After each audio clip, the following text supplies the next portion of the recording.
اس کی تحلیق گویا سونے سے ہوئی تھی۔ وہ تقریباً 5 فٹ لمبا تھا۔ اس کے پورے جسم پر سر سے لے کر دم تک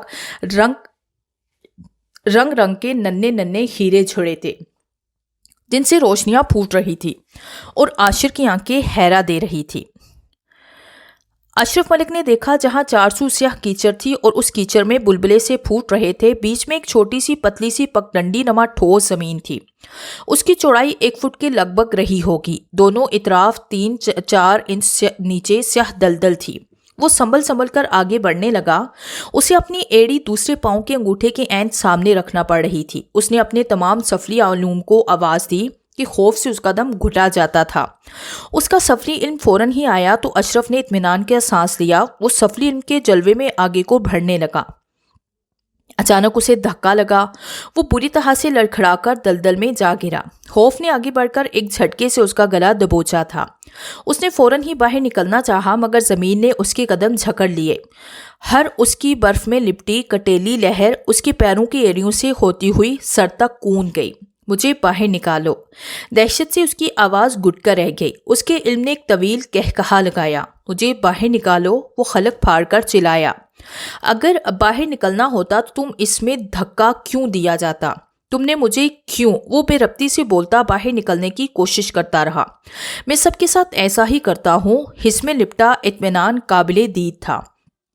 تم ایسا کیوں کرتے ہو؟ وہ بے بسی سے کراہا اور جسم کو جھٹکے دے کر وہاں سے نکلنے کی کوشش کرنے لگا، مگر سیاہ دلدل کی گرفت بے حد مضبوط تھی۔ مجھے بچاؤ، وہ اب بھی نہ سمجھا تھا۔ میں تمہیں اس میں سے نہیں نکال سکتا۔ اس نے نفی میں سر ہلایا تو اشرف ملک چلا اٹھا۔ تو پھر کون نکال سکتا ہے؟ اس کی ٹانگیں پنڈلیوں تک دلدل میں دس چکی تھی۔ نماز نکال سکتی ہے، تلاوت قرآن نکال سکتا ہے، مگر تمہارے پاس تو صرف میں ہی ہوں۔ وہ سچ کہہ رہا تھا۔ اس کے پاس جو نیکیاں تھیں انہیں بھی حسد کھا چکی تھی۔ تو میں کبھی بھی تمہارے پاس نہ آتا۔ اشرف پچھتایا، پوری طرح پچھتایا۔ تم جانتے تھے کہ مجھے اپنانے کا انجام کیا ہے، پھر بھی تم نے ایسا کیا۔ تم لوگ ایسا ہی کرتے ہو۔ وہ سچ کہہ رہا تھا، وہ 100% سچ کہہ رہا تھا۔ تم ٹھیک ہو؟ اشرف اب تک دلدل میں دھنس چکا تھا۔ دلدل نے اسے بری طرح اپنی لپیٹ میں لے لیا تھا۔ اشرف ملک کی سانس اکڑ رہی تھی اور پھیپھڑوں نے کام کرنا چھوڑ دیا تھا۔ تب اس نے دلدل پر تیرتے ایک سنہرے ناگ کو دیکھا۔ اس ناگ کے خالص سونے میں ڈلے وجود پر ہیروں کی جلملاہٹ تھی۔ اشرف ملک کی آنکھ اچانک ایک جھٹکے سے کھلی۔ اس کا پورا جسم پسینے میں شرابور تھا۔ اشرف کو اپنی گردن پر سوئی سی چبھی۔ اس کی آنکھیں حیرہ ہو گئی۔ وہ وہی سنہرا ناگ تھا۔ ناگ نے ایک ہی بار میں اکتفا نہیں کیا بلکہ اسے بار بار ڈسنے لگا، جیسے کسی نے گندک کا تیزاب انڈیل دیا تھا، جو تیزی سے بجلی کسی تیزی سے اشرف کی رگوں میں کاٹتا چلا جا رہا تھا۔ عاشر نے جھرجھری لے کر آنکھیں میچی۔ سنہرا ناگ لپکتا ہوا اس کے پاس آیا۔ آج تک میں اس چلے کے عاملوں کو مارتا ہی آیا ہوں کیونکہ وہ خود غرض تھے، جبکہ تم مجھے قید کرنے کے لیے نہیں بلکہ اپنی محبت حاصل کرنے کے لیے مجبوراً یہ چلا کر رہے تھے۔ تمہیں اس ظالم اور خونی نے کہا تھا کہ میں تمہاری قید میں آ جاؤں گا اور تم اپنی مرضی سے مجھے اسے دے دینا۔ عاشر کو حیرت کا جھٹکا لگا۔ اسے واقعی اشرف ملک نے یہی کہا تھا، مگر ناگن کو یہ سب کیسے پتا چلا؟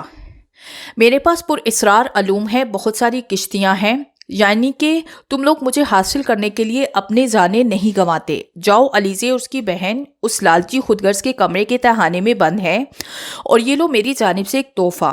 ناگن ایک دم انسانی شکل میں آ گئی۔ اس کی سنہری رنگت، یونانی دیوتاؤں کے سے نقوش اور سونے کے پانی سے جلملاتا لباس جس پر ہیرو کی جلملاہٹ تھی اور سونے کا ہیرو سے مزین تاج دے کر عاشق محبوط رہ گیا۔